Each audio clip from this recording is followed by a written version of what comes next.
Welcome to the Veterans in Politics Talk Show.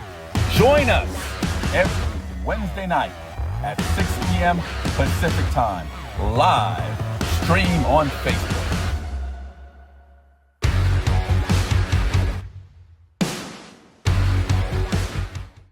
Folks, we're back. This is Steve Sanchez, Stephanie Phillips with another episode of Veterans in Politics. Today we have Jay Bloom, Chairman of Bloom Family Office. But before we get to Mr. Bloom, Ms. Phillips. Thanks for joining us, everybody, and thank you to our sponsors. We have Becky Harris.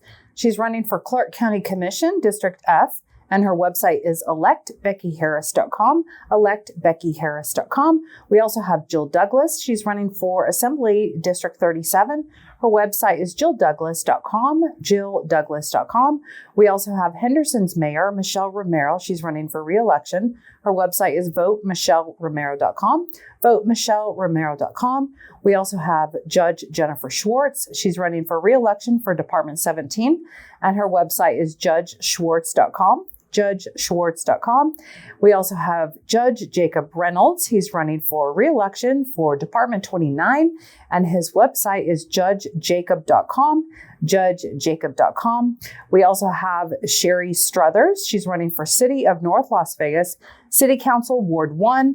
Her website is sherryfornevada.com, and that's F-O-R, sherryfornevada.com.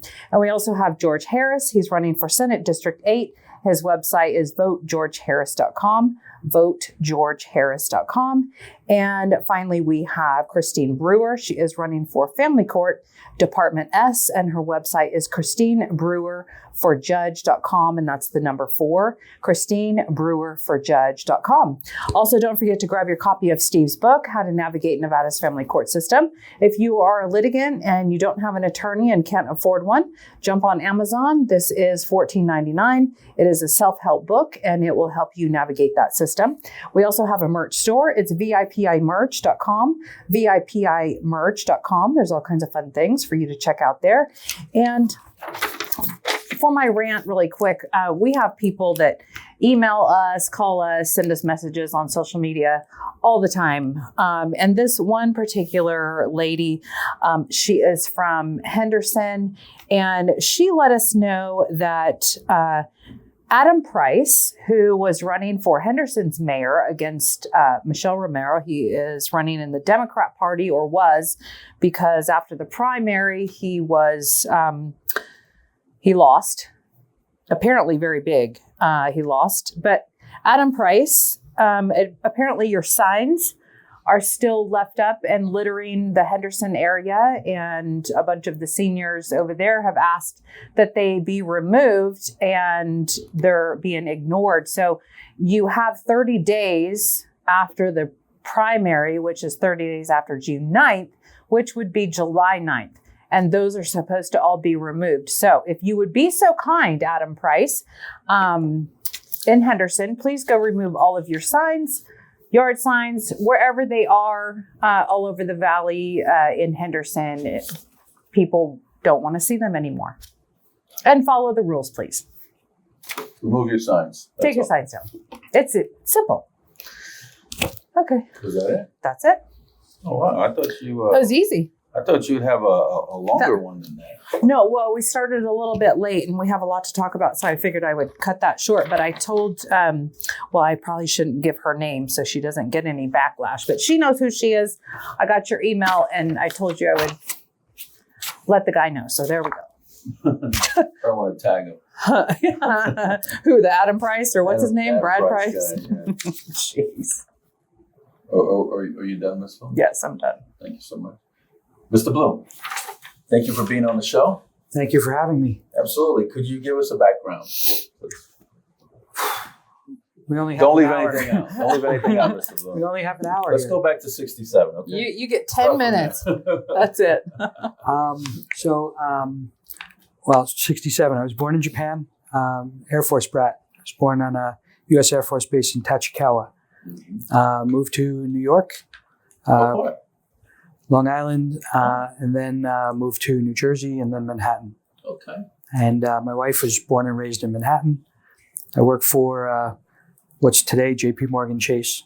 Originally it was Manufacturers Hanover when I started. We went through a series of mergers. I spent 10 years in investment and commercial banking.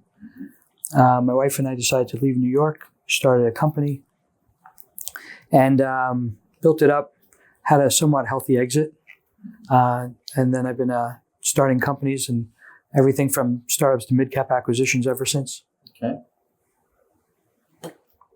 All right, show's over. Yeah, that's it. You said we only have 10 minutes, right? Awesome. It's like Tyson's fight. Well, all right. I'll expand. This bad. When I came out to Las Vegas, I had a souvenir photo company that I partnered with Eastman Kodak. I went from that to owning. I wanted to own a venue myself that did. We did the Mob Experience. I don't know if you remember it back in 2011 or so. You're not talking about the Mob Museum. No, we were at the same time as the Mob Museum. So the press played it up as Mob Wars are back in Vegas. And it was Oscar on one side with the Mob Museum and me on the strip at the Tropicana with the Mob Experience. And where was Buffalo Jim Barrier? Remember him? I do. So did that for a while. Then I went into real estate, and I found an anomaly in the law that put HOA liens ahead of first mortgages. Really? The state changed the law. The banks hadn't realized that the state law had changed, so they were letting HOAs foreclose. And when I looked at the law, I saw that the state changed the law to prime the first mortgage, to put the HOA ahead of the first mortgage. So with real estate, when you have a foreclosure, the foreclosing lien extinguishes all liens that are junior. So you know how when a mortgage forecloses, it wipes out the second, or a tax lien forecloses, it wipes out the first? Well, this change in the law made it so that HOA liens foreclose, wipe out the first mortgage and the second. Crazy. Yeah, so I played with that for a little while, started a fund, raised some money, and we bought a bunch of houses. How many? In total, I think 5,500. Oh wow, that's Yeah, That's we a lot. built a sizable portfolio. that's about a couple of Rhodes ranches. Yeah, that's about 2/3 of a Southern Highlands. Oh wow. And then you got tired of managing that and got rid of all of them. We sold through them and reinvested in other things. But I wound up having. I found that this law was actually in 19 states. So 19 states had the same anomaly. So I went out to raise some money to fund this. I got a $150 million commitment. The person who made the commitment breached his obligation. We tried for a year to get him to perform. And I knew the banks were going to figure out this market inefficiency soon. So we had a kind of a window of opportunity before the market became efficient. And he breached his commitment. We wound up litigating, and we ultimately got a $2.2 billion judgment. Wow. Billion. Oh wow. Yeah. He declared bankruptcy, and so we moved from the state court to the federal court. And in his bankruptcy, I talked to the trustee and I asked if he had any beliefs as to whether or not this person really had any assets. Trustee said there's nothing there. So I asked, what did the estate owe the trustee? He gave me the number for his bill, and I made an offer to buy the trustee claims against the estate for the amount of his bill, so the estate would have the money to pay the lawyer. He agreed. The judge approved it, and in buying the U.S. trustee claims against the bankruptcy estate, that gave me ownership of all the assets of the estate that were not declared. Wow. So now it became trying to pursue him and find out what the assets are. And what I found was ultimately, after a lot of chase, he had 69,000 Bitcoin. And How much is that worth? more than the judgment. It depends on what day you ask me. What was the judgment? 2.2 billion. 2.2 billion. And we found a warehouse receipt, safekeeping receipt for what was it, 242,000 grams of a rare earth metal. So that was worth about 600 million. Wow. So we went, the marshals seized that, took that. Wow. So yeah, So you've Googled yourself before, right? I have on occasion. What does Google say your net worth is? It depends on the source. I never really talked about my net worth. And it depends on the day too, because when you have, Depends on the when you have day. assets like Bitcoin or whatever that are fluctuating in value, so yeah, that's Ballpark. a variable. Nothing concrete. I've seen 30 million. I've seen a couple million. I've seen Las Vegas billionaire as a headline. It's not all mine. And in fact, none of it's mine. It all belongs to a trust. Okay. Um, Could you make it mine? Because I'll take it. but I don't own anything, but I'm a beneficiary of a very well-funded trust. You've been civically involved in the community. I have. What boards have you sat on? I served with the Las Vegas Metropolitan Police Department Use of Force Board. Why? I thought it was important that there's some civilian oversight of use of deadly force by law enforcement. I'm a supporter of law enforcement, but on occasion, that's a very divisive topic. And the fact that there's civilian oversight and involvement in the oversight, I thought was a very important responsibility. So I joined that board, and it was a great experience, fascinating experience. Have you been to the scene of an officer-involved shooting while you were on? Many times. Okay. Many times. I would get, every time there's an officer-involved shooting, the use of force board members are called out to respond. So we go the day of the shooting, and then 6 months or a year later, we'll have a hearing. The board is actually, it's actually comprised of 7 board members, Okay. 3 law enforcement and 4 civilians. So there's a civilian majority with oversight. Las Vegas is one of the only cities in the country that provides civilians the majority and oversight of officer-involved shootings. So we're very fortunate with Metro to be able to trust the civilians to do that. To do the job. Yeah. And so use of force board is one. Civilian review board, CRB with Metro. Tell us about that one. That deals with complaints against officers and corrections officers. So that you get to see some interesting things there as well. A lot of it comes from the jails, from the inmates. And, a lot of times the inmates have a lot of free time. But on occasion, there's a legitimate complaint. And Metro is very responsive. If there's an issue, they fix it. I was also on the State Bar Disciplinary Board with oversight of lawyers. You've been on a lot of disciplinary boards, haven't you? Well, I was also on the board of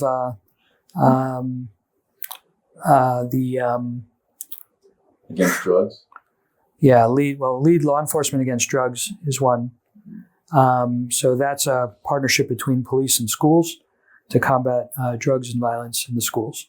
And the LVMPD critical incident review team? That's the use of force That's board. the use of force board. Right. And then also the Nevada School for the Performing Arts. I was on that board.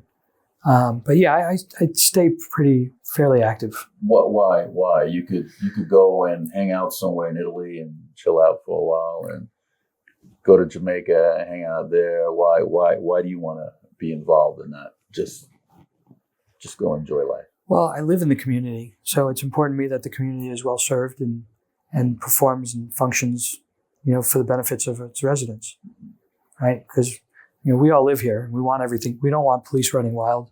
No. Not that they tend to do that, but on occasion you get one that's a problem, and again, we're very fortunate with Metro that they address the problems quickly. I admire that, by the way.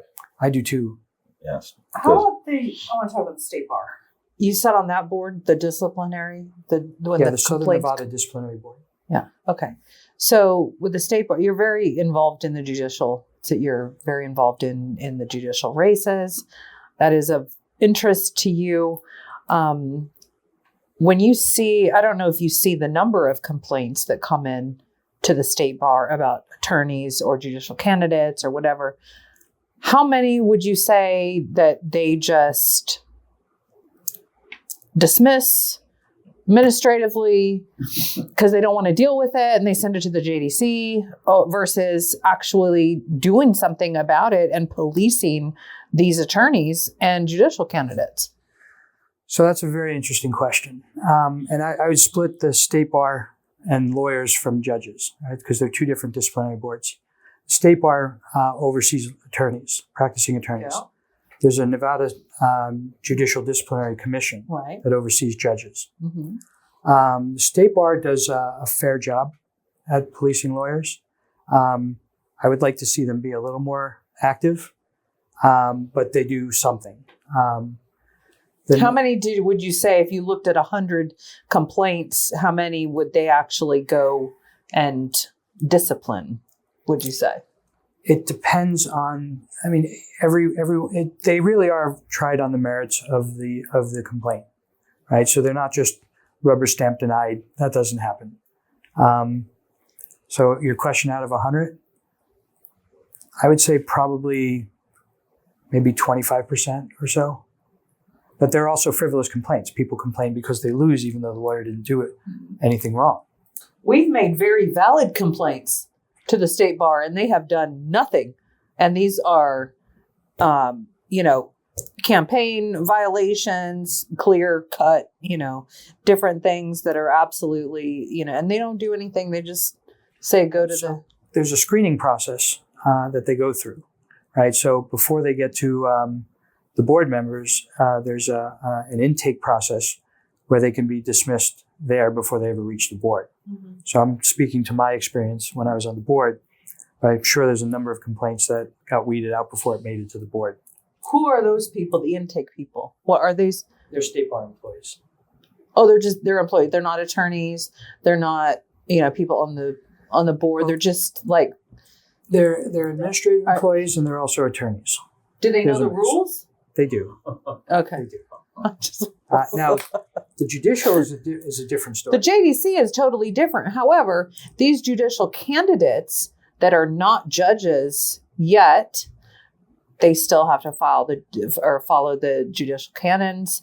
The State Bar believes that those people are governed by the JDC, and the JDC says, nope, they're not judges yet. So that goes back to the State Bar. They're constantly throwing the can back to each other and say they don't have jurisdiction or whatever. You said something very interesting. You said they have to follow the judicial canons. Yeah. They actually don't. That's judicial one of my candidates do. That's one of my concerns right now. There are two concerns I have with the judiciary. One is we do have these judicial canons that they're supposed to follow. Mm-hmm. Back in 2010 to 2012, there was a judge that said something defamatory and was sued. And she was actually adjudicated as having violated disciplinary action. Right? So she was sanctioned. They might have been on the show, actually. No, Imagine. A lot of stuff going on. But so she sued, or she was sued and was disciplined. There was a disciplinary action against her. She then sued the state, and this is 15 years ago. She sued the state in the federal court, claiming that the judicial canons are ambiguous and are unconstitutional. And the federal courts ruled in her favor. So the sanction was removed. And now the judicial canons are advisory. They're not binding. And for the last 15 years, there's been an opportunity to fix that. Want. Yeah, we do advise it. you not to do this, but they're advisory. They're not Thank binding. you, Jay. So I'm very concerned about our judges are accountable to no one, and that's not a slight against judges. Most of our judges are pretty good, but Yeah, we do have a few rogue judges that are just completely unchecked for now. The other thing I'm concerned about with judges, aside from the advisory position of judicial canons, our Constitution provides for recall elections for any elected official. And we had a judge who was facing a recall election, and when the judicial disciplinary... Ramsey. You know what I'm talking about? Catherine Ramsey. Yeah, Okay. North Las Vegas. So when the... Rest in peace, Catherine.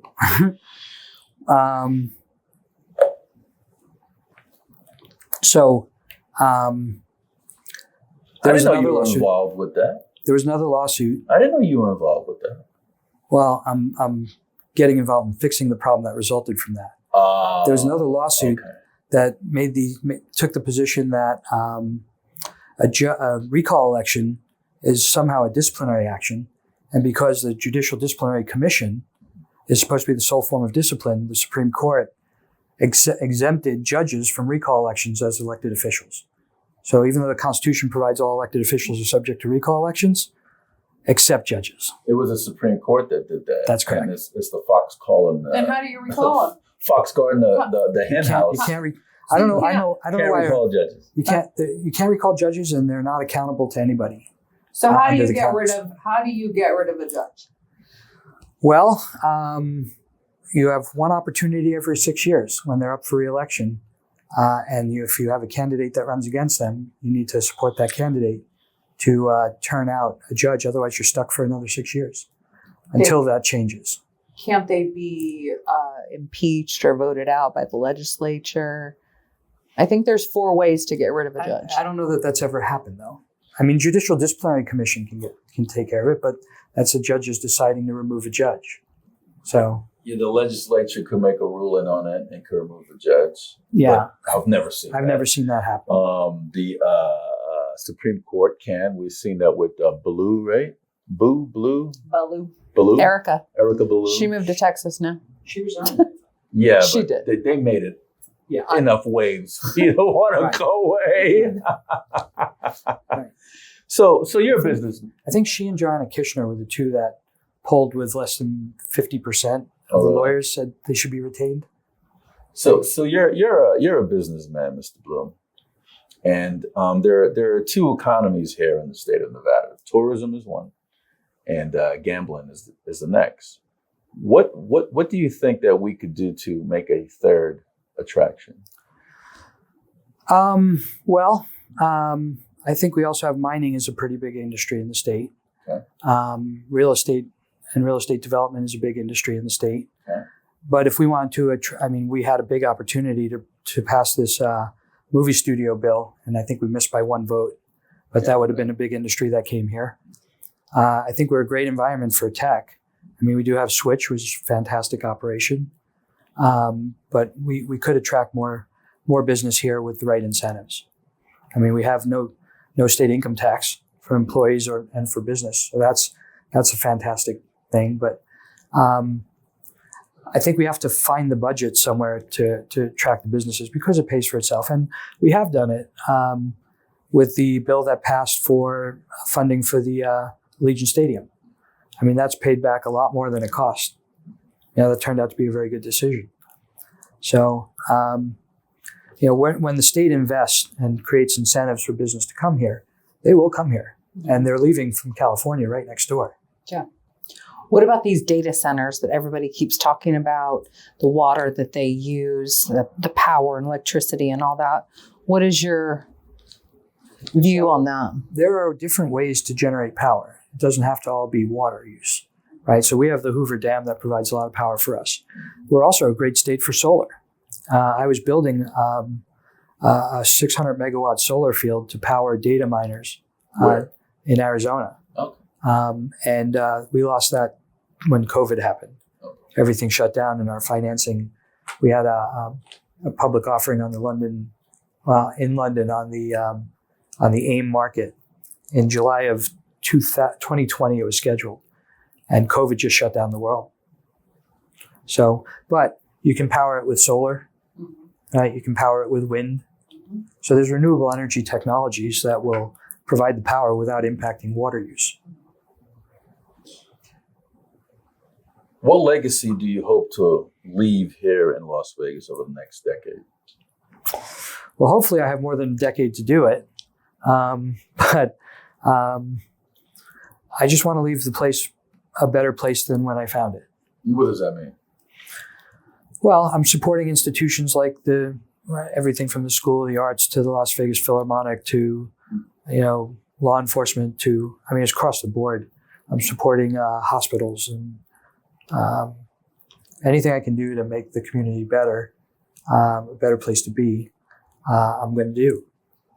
Okay. You have an incredible story about the sub, Yeah. Titan.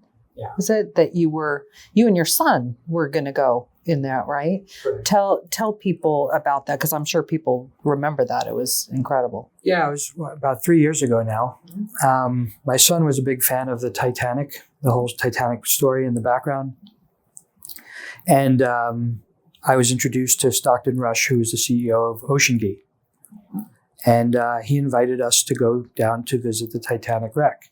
He was running OceanGate Ram tours down to see the wreckage. So we said we would go. This was in December. And by January, we started having concerns. My son found a video where he was controlling the sub with a Logitech Game Boy controller, consumer grade Game Boy controller. So that was a concern. And then the more time I spent with him, the more red flags went up. He told me that they built the sub out of this carbon fiber material that was created by NASA and by Boeing. And it was made for aircraft and spacecraft. So I called a friend of mine at SpaceX, and he laughed and he said, aircraft and spacecraft are made for outside pressures of anywhere from 1 atmosphere on the ground to 0 atmospheres of outside pressure when you go in space. He said, if you're going down to the bottom of the North Atlantic, that's 165 atmospheres of pressure on the outside of the hull. He said, there's not a single spacecraft or aircraft that could survive that dive. Wow. How many miles down? How far down is that? It's about 2.5 miles down. So it's about 16 million pounds of pressure per square inch Wow. on the outside hull. Had they tested that before they had anyone in there? I mean, did they successfully take it down that far? They did a couple of dives, but what my friends explained to me is that carbon fiber, when you cycle it through pressure cycles, you put it under pressure and then relax it, then put it under pressure and relax it. Yeah. It fatigues the carbon fiber. Kind of like if you take a metal coat hanger and you do this, Yeah. eventually it snaps. Right. Okay. Same thing with the carbon fiber, Got but it. he says when it fails, it's catastrophic. It just shatters like glass. Yeah. So you're at the bottom of the North Atlantic, 2.5 miles down, and then all of a sudden the submarine disappears. So he said it's only a matter of time. It's whoever goes down on that is playing Russian roulette. So, and then when I met with Stockton, he told me that his industry overspends on safety. And I said, what does that mean? And he said, well, if we're going down to 12,500 feet, something rated for 12,500 feet is really good to 15,000 or more feet. So he said, I could get 10,000 foot rated and we're still good at 12.5. Like, I kind of like that safety margin, so I there's just red flag after red flag. He flew out to Vegas, and he asked me to go and meet him. And I asked where he was flying. He said into North Las Vegas Airport. And I said, what are you flying? Because I've only met people at Henderson Executive or McCarran, Harry Reid International. And he said it's a 2-seater home-built experimental that he built. Oh my God. Now, I'm a pilot, right? I have my helicopter pilot's license. So I've been flying for 25 years. Oh, cool. And I didn't know that. I said, He didn't say it in his bio. Yeah, he missed that part. I said, here's a guy who's flying to meet me on an aircraft that I wouldn't feel comfortable getting into to talk about going onto an experimental 5-person submarine to go to the bottom of the North Atlantic. So I said, we have very different risk tolerances. You passed on it. Risk And- tolerances. Yeah, Did you pass on it? I did. So about a month before the dive, we were supposed to go in May, and he called me and said they were rescheduling for weather. They were going to go in, I forgot it was June or July. And I didn't want to argue with him again about safety. So I just told him I had a scheduling conflict. We'll try again next year. And my son's seat went to the Pakistani individual and his son. He took my ticket. His son took my son's ticket. And they never came back. Oh, Do you Wow. remember when that happened? It Yes. completely imploded and good thing you didn't yeah. go. Very good thing we didn't go. Yeah. God talking. It is. My work here is not finished Yes. Yeah. Yeah, he saved you. Oh, wow. for a purpose. That's right. What is your purpose? What do you think? Well, one project we're looking to do is we're looking at building 4,200 affordable housing units here in at? Vegas, down around on the west side, around middle of Las Vegas. So Like up against the North of foothills? Cactus. Yeah, north of Cactus, and south of Tropicana. So in that area. And, there are programs available for low-income families, for veterans specifically, and for seniors. So it's all going to be affordable housing with VOTCH vouchers from VA, Section 8 from HUD, and HHS subsidies for seniors. Have your foundation done anything for veterans? We have. We're actually looking at, Tunnels to Towers or Towers to Tunnel? Tunnels to Towers. So we're looking at doing something with them. Okay. We're still looking at different opportunities. Yeah, they wanted that vacated land across from the VA hospital in 215 in Pecos, and North Las Vegas City Council turned them down. Do you know anything about that? I don't. Okay. I don't. Did they give a reason? I wasn't there. I just got bits and pieces of it. Did you find out what their reason was? I probably figured it's all about the Benjamins. No, there's a master plan up there, and apparently there was something else slated in the master plan for that particular area. They had suggested another parcel of land a mile or two, down the road, which what I understand. They did not want that particular location because they wanted this, which makes sense. It was right across from the hospital there. But that master plan, which they could change the master plan. They do this thing from time to time. So I got involved in politics. They do. They changed the master plan on me. But they didn't for this reason, for whatever they have slated to go in there. So it just, Okay. It's law enforcement and military. I'm big supporters of both. Beautiful. And our life wouldn't be the same without either one of them. Absolutely. So they need all the support they can get, Absolutely. especially nowadays. Absolutely. Are the veteran homes that you want, or affordable homes, I should say, how many acres? That you said 4,500 home or 5,500? It's 4,200 homes. 42. How many acres is that? Because I can't even imagine that many acres open down there. It's about 160 acres. It's all contiguous? Yeah. Okay. That'll be. Is it Great high project. density? What's the density on it? Yeah, it's all multifamily. Well, it's primarily multifamily. Oh, okay, gotcha. So it's 3-story, 4-story apartments, and then we do have some single family residential as well as part of the mix. Okay, so all the multifamily is for rent, or are you selling these like condos, or how's that? It's rental. Okay.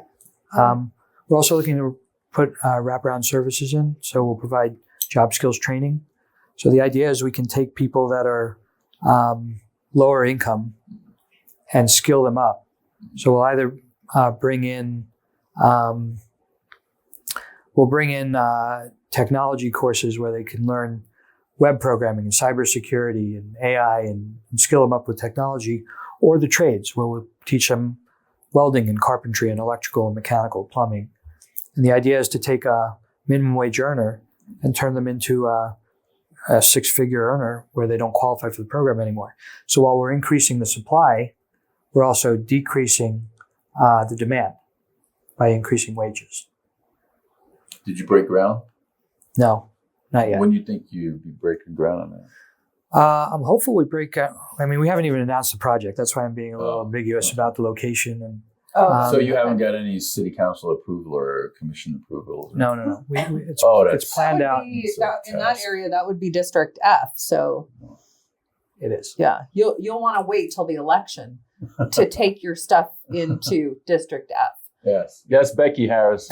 Yes, Becky. Yes, Becky Harris. Huh? Yes, Becky Harris. Yes, Becky. We expect no, we'll be. Justin. We Sorry, expect, Justin. I mean, look, both parties are big supporters of affordable housing. Nevada has a 115,000 home deficit right now for affordable housing. It's bad. And there are about 7 million homes deficit nationally. Okay. About half of that is California, unsurprisingly. So hopefully we can put a dent in that. Justin was a supporter of the project. I hope Becky will be as well. I'm expecting Becky to be absolutely the next county commissioner. Yeah. Have you endorsed her? I would. Oh, okay. I would. Have you donated to her yet? Because her website, I'm just electbeckyharris.com. I have to go and check. I mean, we donate to so many different people. I bet. But she's definitely on the list. If we haven't yet, we're going to. Yeah. No, she's a great candidate. She is. I think she'd be a great addition to the county commission, and would facilitate those types of projects. That Yes, I will endorse her right here, right now on your show. Oh, beautiful. thank You hear that, you for Becky? Thank you, Jay. Mr. Bloom, do you have anything that you want to talk about that we haven't covered? I mean, there's one judicial race that I'm focused on. Okay. So, Department 31, we have, I mentioned her before, Joanna Kishner. She's an incumbent. She's the one who sued the state to nullify our judicial canons. And just for full disclosure, Veterans of Politics has endorsed Joanna Kishner I don't understand that, but and Nevada Veterans Association yeah, well, and Armed Forces. And Chamber. Armed Forces. I disagree with that endorsement. And again, most of the judges are pretty good, but she is the attorney. They did a poll of about 800 attorneys, 700 or 800 attorneys, and 53% of them said she's not fit for the bench. More than half. Erica Blue is the only other one in the district court that ranked about the same. Joanna Kishner has the highest preemption rate, which means you can pay $500 when you're at the beginning of the case and say, not this judge. Give me any other judge, It went just to not 5? this judge. I thought it was 4. What's I that? thought it was 400 to preempt. It's 5 now? Well, it's 400 and change. 495, isn't it? Yeah, 500. Oh, 495, I Something think, like that. or 450. They're making a lot of money. So- I wonder how Oh, much they're money making they a made for preempting. Oh So my God. she has the most preemptions of any judge in Clark County, in the state, actually. Do you think people might be scared of her, or Well, she has The attorney comments point out, I mean, they say that she's mean and condescending, and she's smart, and she's a stickler for the rules, which isn't necessarily a bad thing. But she's dismissive to litigants, she's dismissive to lawyers, and she berates people from the bench. It's bad. So most of the lawyers want to see her off the bench. When you say dismissive, what do you mean by that? She's condescending. I've been in her courtroom as a litigant. I've been in her courtroom as an observer, and I agree with the majority that she needs to be replaced.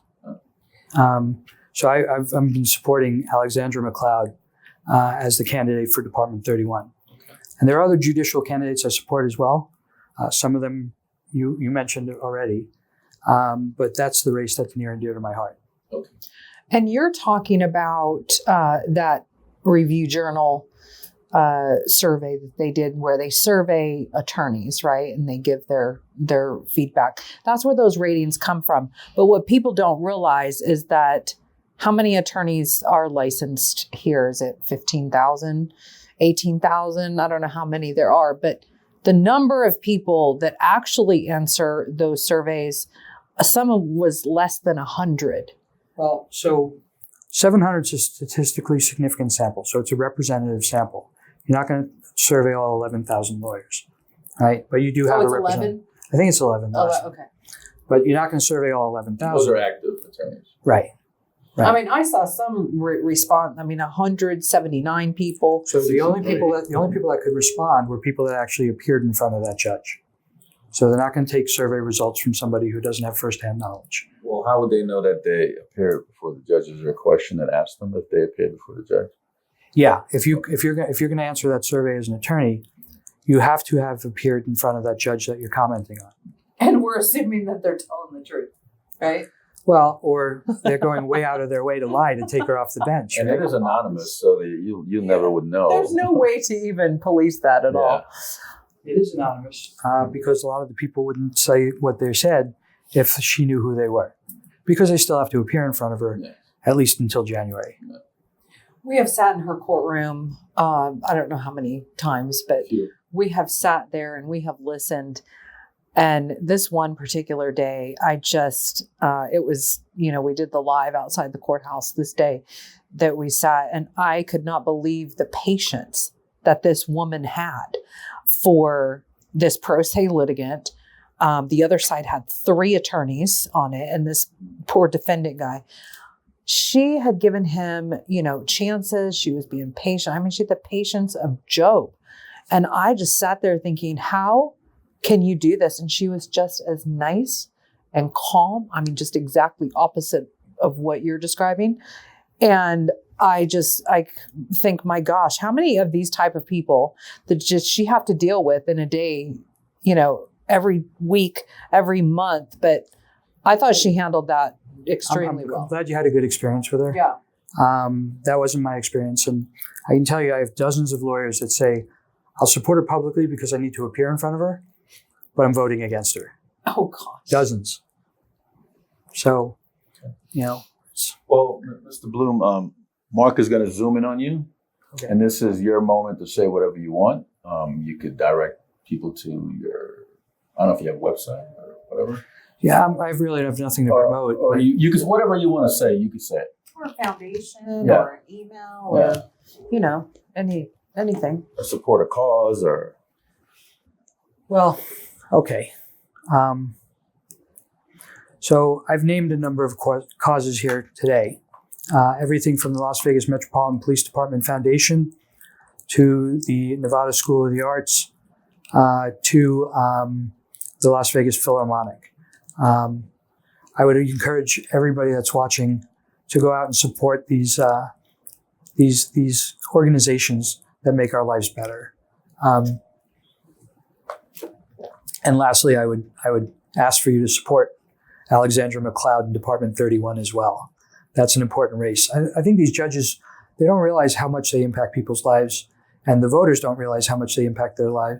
They impact your life until you're in front of them. And if you get in front of the wrong judge on the wrong day, you can lose your children, you can lose your house, you can lose your job. And it's real. Don't think because it's at the bottom of the ballot, it's not an important election. It is. So get out and vote. Have your voice heard. And you could lose your sanity. For sure. Well, Mr. Bloom, thank you so much for coming on the show. Thank you, Ms. Phillips. Folks, that's Jay Bloom, chairman of Bloom Family Office. We hope that this program is informative for you, but don't go away. We have one more show. This is Steve Sands, Stephanie Phillips with Veterans in Politics.